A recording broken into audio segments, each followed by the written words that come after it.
itu nilai ibadah yang bukan sekedar berarti ibadah, tapi pengertiannya adalah ibadah yang memiliki nilai yang tinggi di sisi Allah Subhanahu wa taala. Sebagaimana sabda Nabi SAW, Nabi berkata, kata Nabi, mataku tidur, tanamu aini, mataku tidur, wala tanamu qalbi, tapi hatiku tidak tidur. Nah, ini maksudnya adalah lil ibadah. Maksudnya beliau beribadah, ketika beliau tidur itu beliau benar-benar beribadah, ibadah yang sangat khusus sekali ke hadrat Allah Subhanahu wa taala. Nah, Quran surah tadi, Al-Quran tadi surah Al-Jumar ya, ayat 42. Walizalika qala Rasulullah SAW. Nah, ini Rasulullah mengatakan lagi di dalam hadis Nabi yang lain, Allah lamma nadani Bismillahirrahmanirrahim. Alhamdulillahirabbil alamin. Wassalatu wassalamu ala sayyidina wa nabiyina Muhammad wa ala alihi washabihi ajma'in. Hadirin jamaah Majlis Ta'lim yang berbahagia, fa inna insyaallah ab'asu fi kitabi Sirrul Asrar lil Imam wal Habib was-Syekh Abdul Qadir Jailani, fa yaqulu fiha au yaqulu fi kitabihi bi syababi adatihi syawa'un kana na'iman, apakah seseorang itu sedang tidur atau tidak, sama saja baginya, au gairihi atau selainnya. Bal idza namal jasad wajadal qalbu, maka apabila seseorang itu tidur, nah ini tidurnya, tidur, maka hati itu akan mendapatkan pursah di sini kesempatan ya, kesempatan. Fayazhibu ila watanil asli, untuk mendapatkan negeri asalnya. Jadi negeri asal itu adalah negeri suci, dia akan kembali ke suci ya. Au mungkin imma bikulliyatihi, mungkin dia mendapatkan sesuatu sempurna ya, secara keseluruhan dia dapat kembali, au bizuz'ihi, atau hanya sebagian saja, tergantung setiap orang. Maka bagi seorang ahli marifatullah, bagaimana caranya agar tidur itu beribadah? Dalam konteks yang lain, tidur itu ibadah. Dalam ilmu syariah mungkin selama ini yang dipelajari, ilmu syariah johir, selama ini kalau tidur kita harus melakukan beberapa bacaan-bacaan ya, bacaan-bacaan, ucapan-ucapan. Misalnya ucapan yang sering terjadi membaca di dalam hadis Nabi, agar kita membaca surah Fatihah 3 kali, kemudian meniupkan ke tangan kita, menyapukan ke tubuh. Dalam hadis juga ada bacaan Allahumma bismika Allahumma ahya wa bismika amut ya. Ada kalimat ya Allah bismika Allahumma ahya wa bismika amut, aku hidup dan aku mati ya. Kenapa jadi demikian? Orang tidur itu dengan ucapan itu karena memang tidur itu adalah ujung kematian. Ujung kematian, sebagaimana firman Allah Subhanahu wa taala, Allahu yatawaffal anfusahina mautiha, Allah lah yang mewafatkan seseorang diri manusia itu hina mautiha, ketika kematian itu datang kepadanya, wallati lam tamut bi manamiha, dan demikian juga yang terjadi orang yang tidak dimatikan Allah itu dalam genggaman Allah, manamiha, pada tidurnya. Jadi kalau Allah ingin bukakan kematian kepadanya, bagi orang tidur itu matilah dia gitu kan. Artinya dia mendekati kematian itu. Payumi itu allati qada 'alaihal mauta, maka Allah matikan ya. Dan itu terjadi, sebagian orang sudah terjadi. Allati qada 'alaihal mauta adalah atas ketentuan Allah kematian mereka. Wa yursilul ukhra, dan mengutus kepada dirinya ila ajalim musamma, pada waktu yang ditentukan. Maksudnya Allah menentukan kadang setiap orang itu ketentuan-ketentuan yang telah ditentukan. Andaikan tidak ada ketentuan itu, maka tidur itu mati bagi kalian. Makanya dalam hadis Nabi, ketika engkau mati itu, apabila engkau mati, ijamata intabahu, bila engkau itu mati, kata Nabi, intabahu, justru kamu bangun, justru kamu sadar. Nah itu. Nah sekarang kembali tadi kepada persoalan bagaimana orang ahli marifatullah itu tidur itu ibadah. Tidur itu menjadi ibadah. Sayangkan kalau kita tidur 7 jam sehari atau 6 jam sehari atau 8 jam sehari, tapi kita tidak beribadah. Ini rugi. Nah, lalu bagi orang-orang yang mungkin tidak belajar ma'rifatullah, dia tidak tahu, masa tidur itu ibadah, bisa ibadah. Kalau hanya berarti ibadah, itu kan nilainya 1 poin saja. Jadi bedakan ya. Nah, tidur dengan istirahat berarti kita memenuhi relung tubuh kita, maka tidur kita bernilai ibadah. Itu dapat 1 poin, 2 poin atau 3 poin saja ibadah. Yang kita inginkan ini wasani. Ya, fi nazaril ibadah, tentang pandangan ibadah fil manami, pada saat kita tidur. Wa kaifa fiha, bagaimana kita tidur di situ, yang dimaksud oleh Syekh Abdul Qadir Jalani, kita menuju alam kurbah. Bagaimana tidur kita itu menuju alam kurbah. Apakah berzikir sebelum tidur, kita memperbanyak zikir kita sampai tertidur? Ya, itu salah satu cara menjadikan bahwa kita mengarahkan jasad dan diri kita atau ruh kita kembali ke asalnya, kembali kepada posisi sucinya. Jadi dalam konteks ini untuk apa? Untuk apa lagi ini diajarkan? Ini adalah membersihkan diri kita.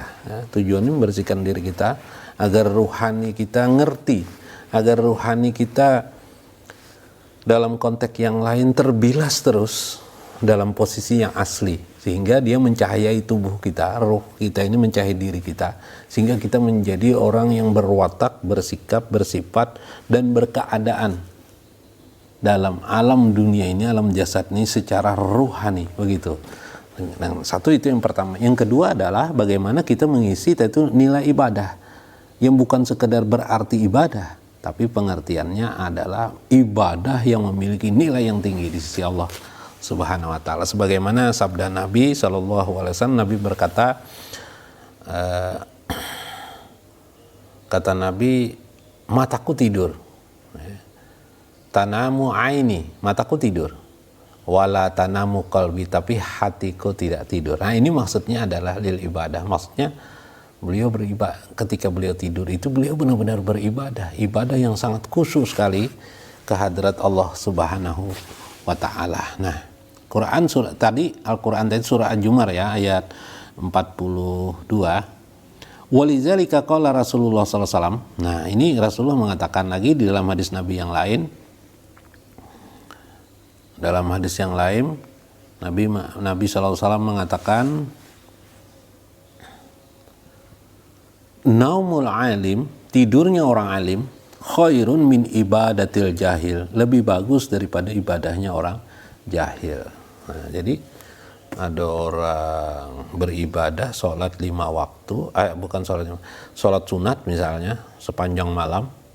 Ada orang alim tidur, orang ahli marifatullah tidur, dia beribadah, maka ibadahnya orang, tidurnya orang alim itu lebih bagus daripada orang alim tadi yang sholat, bayangkan. Atau orang yang beribadah tadi itu sholat. Orang yang ahli abid, seorang abid ini ibadah pada malam hari. Ini bagaimana? Dalam riwayat juga Imam Syafi'i berkata, ketika aku menerima satu persoalan hukum, 100 soal pada kuli soali, soal yang diberikan kepadaku, maka aku pun tidur, kata Imam Syafi'i. Maka ketika aku bangun, fajawabu kullahu, maka aku pun dapat menjawab seluruh daripada persoalan min kulli soali, daripada persoalan soal-soal tersebut. Bayangkan, luar biasa. Ini adalah bahwa ruhnya kembali kepada kurbah yang sesungguhnya, bagaimana dalam hadis Nabi SAW tadi. Nah,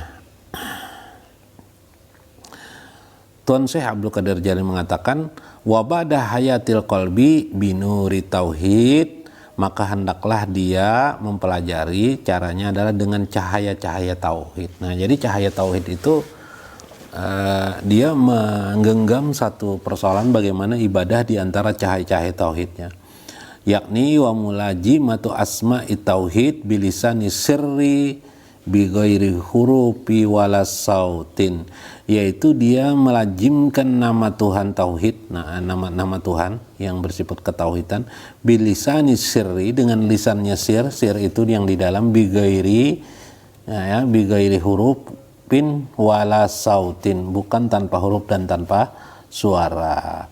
Nah, bagaimana caranya itu? Maksud di sini tanpa huruf dan suara adalah dia mulai tidur, merebahkan diri setelah bacaan dan macam-macam seperti syariat Jawahir mengajarkan. Kemudian dia mulailah mengambil salah satu nurut tauhid, ya, cahaya tauhid. Bi sifatillahi ta'ala, tentang sifat-sifat Allah, awil asma'illahi ta'ala, atau tentang asma Allah subhanahu wa ta'ala. Kita ambil misalnya salah satu nur tauhid itu sifat Allah ada, wujud itu yang kita renungkan. Wujud Allah itu ada, kita ada tapi kita diadakan oleh Allah. Jadi kita ini ada karena diadakan Allah. Maka kita kembali kepada tiada sebagaimana Allah tentukan apabila itu ketiadaan itu ada. Nah, mungkin ini terlalu ngeri ya, terlalu menakutkan sehingga orang takut mati dengan cara ini. Mungkin kita alih lagi kepada sifat Allah yang lain, misalnya wujud qidam, Allah itu qadim. Qadim, Allah itu terdahulu. Kita ini sudah ada. Mungkin juga takut ya kita ya. Sementara kita ini baharu. Kita ini ada diadakan oleh Allah Subhanahu wa taala. Sedangkan kita ini baharu. Maka eksistensi kebaharuan kita, eksistensi itu keberadaan kita baharu ini, keadaan kita ini makhluk ini disadari, kita sadarkan dalam pikiran kita, dalam jiwa kita, bergantung kepada Allah Subhanahu wa taala. Apakah kita akan mati atau tidak?